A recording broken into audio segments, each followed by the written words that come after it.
27 июль 2024 жыл Кочкор району мыйзамсыз мергенчиликке бөгөт коюу максатында атайын рейд уюштурулду.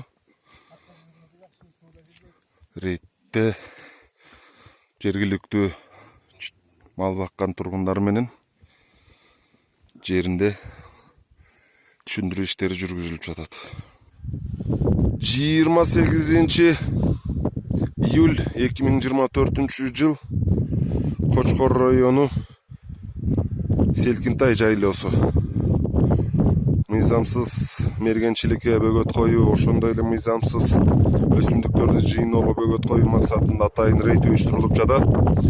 Рейдте экологиялык техникалык көзөмөл кызматынын, ошондой эле экологиялык жана техникалык көзөмөл министрлигинин Нарын регионалдык башкармалыгынын кызматкерлери, жайыт комитети болуп рейд уюштуруудабыз.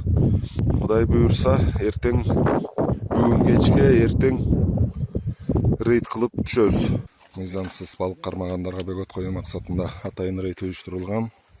Экологиялык техникалык көзөмөл башкармалыгынын Нарын регионалдык башкармалыгы сууда тор менен балык кармап жүргөндүгү аныкталып, жеринде тийиштүү иш кагаздары жүргүзүлүүдө.